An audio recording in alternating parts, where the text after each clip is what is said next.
नमस्कार, मैं हूं सौरभ श्रीवास्तव। उत्तर प्रदेश में जिला पंचायत अध्यक्ष चुनाव में बीजेपी को मिली बम्पर जीत के बाद एक बार फिर उत्तर प्रदेश से पहली बार ब्लॉक प्रमुख के चुनाव में भारतीय जनता पार्टी रिकॉर्ड जीत की तरफ बढ़ती हुई नजर आ रही है। गुरुवार को उत्तर प्रदेश में 75 जिले के 826 पदों पर जो ब्लॉक प्रमुख के पद थे उसमें नामांकन की प्रक्रिया पूरी हुई, जिसमें से लगभग 292 सीटों पर भारतीय जनता पार्टी निर्विरोध जीत की तरफ आगे बढ़ रही है, जिससे ये लग रहा है कि अब तक की जो भारतीय जनता पार्टी की इतनी बड़ी जीत ब्लॉक प्रमुख के चुनाव में नहीं हुई है। जो कहा जा रहा था, लगातार विपक्ष की तरफ से भी आरोप लगाए गए थे कि जिला पंचायत अध्यक्ष के चुनाव में जिस तरीके से कई जगहों पर निर्विरोध जीत हुई है, तो विपक्ष के नेताओं ने ये आरोप लगाया था कि प्रशासनिक मिलीभगत से जो है भारतीय जनता पार्टी जिला पंचायत अध्यक्ष के चुनाव में जीत हासिल की है। लेकिन जिस तरीके से एक बार फिर ब्लॉक प्रमुख चुनाव में भारतीय जनता पार्टी रिकॉर्ड जीत की तरफ आगे बढ़ रही है, उसको देख के यही लगता है कि जनता का विश्वास अभी भी भारतीय जनता पार्टी के पास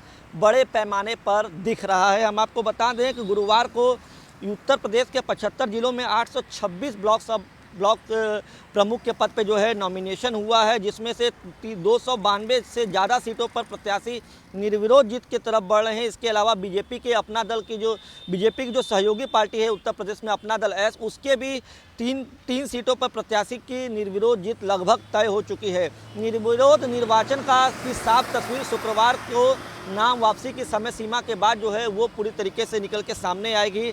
हम आपको बता दें, उत्तर प्रदेश में सबसे ज़्यादा लखनऊ में 61 प्रत्याशी की निर्विरोध जीत लगभग तय मानी जा रही है। इसके अलावा गोरखपुर, कानपुर, बरेली, मेरठ में भी बीजेपी के 2 दर्जन से ज़्यादा प्रत्याशियों की निर्विरोध जीत लगभग तय हो चुकी है।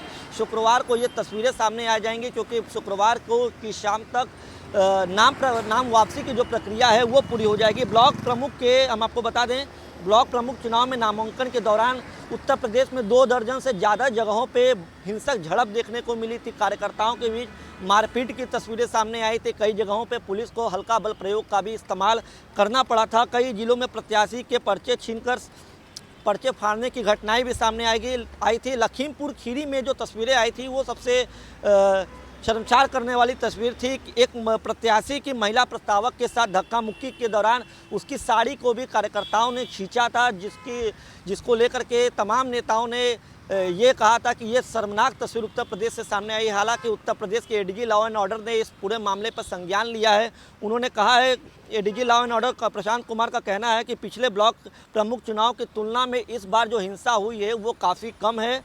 यूपी के 14 जिलों से गड़बड़ी की शिकायतें मिली है। गड़बड़ी करने वाले किसी भी व्यक्ति को बख्शा नहीं जाएगा। आरोपियों के खिलाफ सख्त कार्रवाई के निर्देश दिए गए हैं। उत्तर प्रदेश के एडीजी कानून व्यवस्था के तरफ से जिन भी जगहों पे शिकायतें मिली हैं, जो भी आरोपी हैं उनके खिलाफ सख्त कार्रवाई के आला अधिकारियों को सख्त निर्देश दिए गए हैं। लगातार विपक्ष के लोग इस बात का आरोप लगा रहे हैं, अखिलेश यादव ने भी इस बात का आरोप लगाया है कि उत्तर प्रदेश में भाजपा कार्यकर्ताओं ने बड़े स्तर पे इस तरीके की हिंसक घटनाओं को अंजाम दिया है, झड़प किया है, कई जगहों पे पर्चा फाड़ने तक का काम किया है।